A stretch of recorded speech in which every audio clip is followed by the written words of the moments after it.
Isso aí, galera. Começou a UNHB. Eu tô gravando aqui o vídeo comentário para a primeira fase, tá? Eu vou explicar para vocês como que vai ser a minha metodologia de trabalho com vocês, tá? Bom, a minha ideia é sempre gravar um vídeo comentando as questões de cada uma das fases, tá? Cada uma das questões de 1 a 5 e a questão 6, que é uma tarefa. Questão de 1 a 5, que tem as múltiplas escolhas, tá? Tem a alternativa A, B, C e D. Eu vou dizer uma que para mim não é a correta, tá? Detalhe, isso é importante, tá? Vocês não são obrigados a concordar comigo. Se vocês analisarem e chegarem a uma conclusão diferente, tá de boa. Por que eu não vou dizer qual é? Porque se eu fizer isso, eu atrapalho a brincadeira que é de vocês. E em certa medida essa Olimpíada é uma brincadeira, é um grande jogo, é uma grande gincana. Eu sempre vou estar falando uma questão que para mim não é a correta. Vocês não são obrigados a concordar comigo. Se vocês acharem que existe outra que não é a correta, fica a critério de vocês, certo?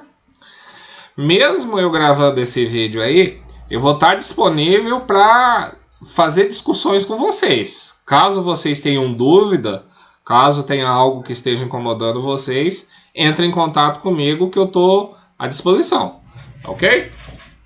Deixa eu ver se eu dou uma ajeitada nessa luz aqui. Bom, não sei se a iluminação melhorou aí, mas enfim, bora lá, bora trabalhar. Eu estou aqui na tela do Google, eu vou abrir para acessar as minhas questões, vou pesquisar Olimpíada de História. Abro primeiro aqui, login cadastro, colocar meu e-mail. O e-mail que eu cadastrei, tá? Vocês precisam lembrar disso. carlos586270@yahoo.com.br. Prosseguir. Eu deixei marcado, tá, para o Google salvar minha senha automaticamente aqui. Então eu não preciso preencher. Entrar. Aqui, ó. O NHB12. Acessar. Aqui a primeira página que aparece, tá? Eu loguei aqui como os mestres da história, mas assim, para todas as equipes o processo é o mesmo, tá? Para mim isso aqui, tá? Aparece todas as minhas equipes, as equipes às quais eu sou o orientador. Aparece o nome dos integrantes, aqui aparece o e-mail. Eu vou entrar aqui, sei lá, qualquer uma das equipes aqui com Loucos por História. Vou logar como Loucos pela História. As questões são as mesmas para todas as equipes, tá?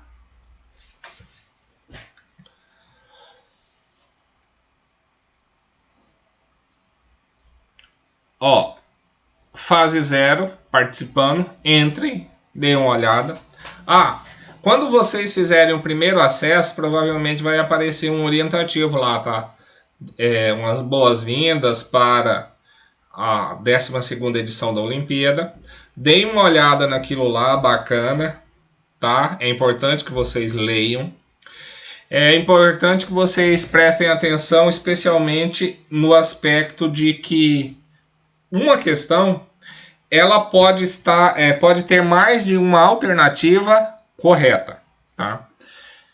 Toda pergunta tem alternativa A, B, C e D, e nesse A, B, C e D, ela pode ter 2 corretas ou 2 erradas. Eles fazem isso por quê? Para sacanear mesmo, tá? Para vocês ficarem quebrando cabeça para achar a alternativa correta ou a alternativa errada, tá? Mais de uma pode estar correta. Quer dizer que todas as perguntas têm mais de uma correta? Não necessariamente. Quer dizer que todas têm mais de uma errada? Não necessariamente, tá? É para fazer vocês pensarem mesmo, tá? Prestem atenção nessas questões aí, certo? Vamos lá direto para as questões. Para vocês podem ver aqui que tem 5 questões em uma tarefa. Eu vou clicar na primeira questão. Deixa eu reposicionar minha carinha aqui. Ó, aparece assim, tá? Questão 1. A notícia abaixo traz informações sobre uma corrente de WhatsApp que circulou no final de 2019. A partir da reportagem de suas reflexões sobre o tema, assinale a alternativa mais pertinente a respeito do debate sobre fake news e história. Tem um documento aqui que é no qual você tem que basear a sua resposta. Clique em continuar lendo, ele abre assim, tá? Aí assim, ó, tem um texto que não é grandes coisas, tá? Que é uma análise. Essa aqui não é a fake news, tá? Essa aqui não é a corrente que circulou no WhatsApp, é a análise desta corrente, tá? Que vocês vão ler aí, eu não vou ficar lendo aqui para ficar tomando tempo de vocês, eu acho que fica um negócio meio chato, tá? Mas assim, acho que vocês todos estão sabendo o que é uma fake news, uma notícia falsa. Fake news é um grande problema para os nossos dias, tá? É um grande problema por quê? Porque manipula opinião política, divulga informações falsas sobre saúde, tá? Sobre a eficácia de vacinas ou não. Eu não sei, vocês aqui de Amambai, todos nós somos aqui de Amambai, né? Talvez tenham visto essa semana um vídeo que o Dr. Bajo, médico oncologista aqui da cidade, gravou alertando sobre uma fake news que circula nas redes sociais aí. Segundo ele, eu não vi a fake news, eu vi o comentário dele, tá? Essa fake news, ela divulga que um tratamento, que uma planta que segundo ele é extremamente tóxica, ela seria eficiente, o chá dela ou derivado dessa planta, seria eficiente para tratar o coronavírus. O problema é que é fake news nos dias de hoje, em termos de manipulação política, em termos de desinformação relativa à saúde e uma série de outras questões, tá? Falando especificamente dessa fake news aqui, dessa corrente que o documento destaca, tá? Ela distorcia informações relativas à família imperial brasileira. Família imperial que deixou de exercer uma força política no Brasil a partir da proclamação da República, a partir do dia 15 de novembro de 1889. Dentre as questões que essa fake news distorce, ela tenta fazer parecer que a família imperial brasileira não era uma família que endossava, que legitimava, que aceitava a escravidão. A corrente tenta passar a ideia, já batida em história do Brasil, de que a abolição da escravatura foi um grande presente da família imperial para a população escrava de então. Tá? O debate do documento é esse. Lembre-se, fake news no presente é um grande problema por uma série de motivos. Os principais: manipulação do pensamento político, divulgação de desinformação relativa à saúde pública, por exemplo, dentre vários outros aspectos desinformativos. Tá? Outra questão, lembre-se, a abolição da escravidão não foi um presente da família imperial brasileira. Tá? Não é bem assim. Mais que isso, eu não posso falar sem dar a resposta que eu acho que é, tá? E eu reforço que eu acho, tá? Eu posso estar enganado, tá? Tem coisas que não é disfarce meu, não, tá? Tem coisa que confunde mesmo, tá? Eu vou reforçar que é importante vocês consultarem o material de apoio. Onde é que vocês acham o material de apoio aqui? Aqui, ó. Tá vendo aqui? Conteúdo adicional, Museu Imperial de Petrópolis.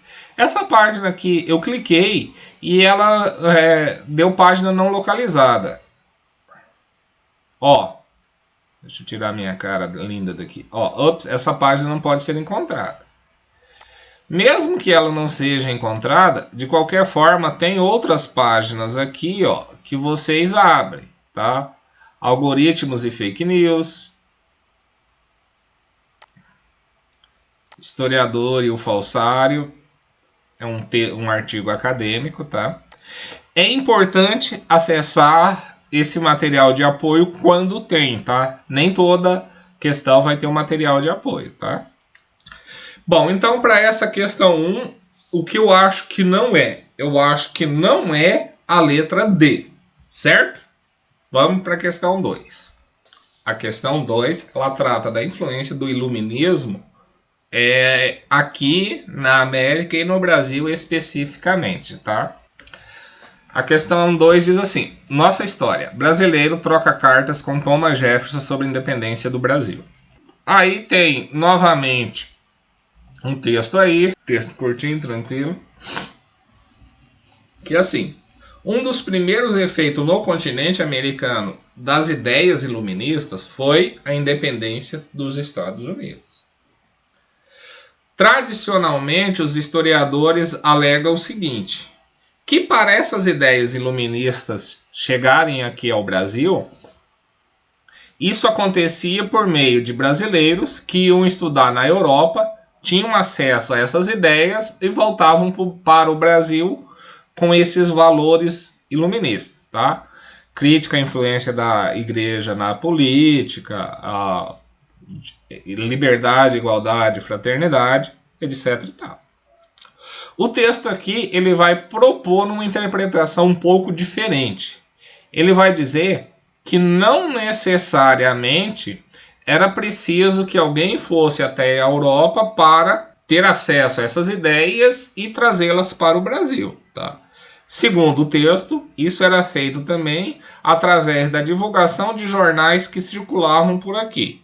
Algumas pessoas, poucas pessoas, já que a imensa maioria era analfabeto, traduzia as informações do jornal em francês para o português, tá?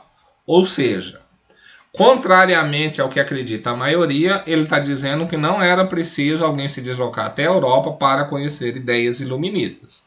E isso teve influência em acontecimentos históricos aqui do Brasil. Por exemplo, Inconfidência Mineira, Independência do Brasil, tá? O que eu posso comentar em relação ao texto é isso. E qual a alternativa que eu acho que não é nessa questão 2? Eu acho que não é a letra A, certo? A questão 3. A questão 3 diz respeito ao conhecimento das terras brasileiras no período colonial e imperial aí, tá? Conhecimento do território como um todo, da população indígena, das plantas, dos animais que viviam aqui. Novamente, tem um texto aqui para vocês lerem. Existia uma grande curiosidade dos europeus sobre esse novo mundo que foi descoberto, sobre esse novo país, continente, que era o Brasil, tá? Uma curiosidade em relação à sociedade que se desenvolvia aqui, em relação à população indígena e também em relação à vida dos escravos por aqui, existia também uma curiosidade sobre as plantas, os animais que faziam parte do nosso território. Tá? Algo que está no texto e que eu chamo a atenção de vocês é como que esses europeus, mesmo cientistas, tá, tratavam a população indígena como animais exóticos. Vocês vão observar aí que os primeiros exploradores que... Os primeiros não, tá? Mas alguns dos exploradores que... Aliás, acho que os primeiros também. Que tiveram por essas terras aqui, conhecendo, fazendo anotações da nossa natureza e da nossa sociedade, eles levaram para a Europa para apresentar aos ex-europeus plantas, insetos, animais selvagens, digamos assim, e indígenas. Eles tratavam populações indígenas como animais exóticos. Tá? E, infelizmente, em certa medida, me parece que esse olhar para o indígena de uma certa forma exótica, me parece que permanece ainda hoje, infelizmente. Tá? Em relação à questão 3, qual que eu acho que não é? Eu acho que não é a letra C. Caso vocês queiram, eu posso justificar depois porque que eu acho que não é a letra C. Ok? A questão 4.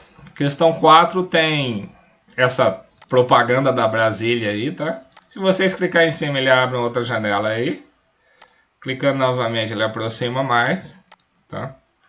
Acho que vocês nunca imaginaram que vocês veriam uma propaganda de carro para estudar história. E aí a questão pede o seguinte: assinale a alternativa que melhor apresenta uma análise da propaganda produzida no início da década de 80. Tá? Bom, isso aí eu acho que eu não tenho muito o que explicar, tá? Vocês abram a imagem, prestem bem atenção nos detalhes da propaganda e escolha uma das alternativas aqui. O que eu acho que não é? Eu acho que não é a letra A. Tem mais um aí que eu acho que não é também, mas como o meu compromisso foi descartar apenas um, então eu vou deixar que vocês cheguem às conclusões de vocês aí. É isso, não tem muito o que explicar em relação à questão 4, certo? Questão 5. Ela diz respeito a uma polêmica envolvendo aí identidades locais, comida típica, na verdade, tá? Caso da moqueca capixaba, tá? Que assim, uma novela fez um comentário de desaprovação à moqueca capixaba e por esse comentário na novela se abriu uma grande discussão aí, tá? Vocês vão ter que ler o texto para responder. Não é um texto longo, tá? Não fiquem mal acostumados, porque essa fase aqui trouxe sempre textos muito curtos, tá? Não é a regra, às vezes vem textos aí de 20, 30 páginas, tá? Questão 5 diz o seguinte: a Gazeta, jornal capixaba online, vinculou em agosto de 2012 uma reportagem que criticava a apreciação da cultura local por um programa televisivo de cobertura nacional. A partir da reportagem, é mais adequado afirmar que... Tá? Aí tem as alternativas. Das 5, que eu acho que não é. Eu acho que não é a letra A, tá? Eu acho que não é a letra A. Essa aqui não tem material de apoio. A minha sugestão para vocês é pesquisar as alternativas dadas na internet, tá? Por exemplo, a moqueca foi instituída como patrimônio imaterial de fato em 2012, tá? Façam isso para vocês eliminarem as questões erradas ou quem sabe achar as corretas, certo? Essa aqui também não tem muito o que explicar não, tá? Aliás, talvez o único comentário que me caiba fazer aqui é que questões regionais é importante aspecto da identidade local. Por exemplo, para nós aqui do Mato Grosso do Sul, tereré, tá? Para o sulista, Rio Grande do Sul principalmente, o chimarrão, tá? Você falar mal desses hábitos, as pessoas podem se ofender, certo? A sexta é uma tarefa. Aqui, ó, tem todas as instruções para vocês preencherem a tarefa, tá? As informações são bastante objetivas, tá? Não vejo o que eu possa acrescentar para explicar aqui para vocês, tá? Nessa parte, o texto que vocês estão vendo aqui diz o que você tem que fazer e aqui embaixo tá os espaços para você fazer. O nome da equipe. Por que essa equipe aqui se auto-intitulou, se colocou o nome de Loucos por História? Uma imagem que simbolize a sua equipe. Tá?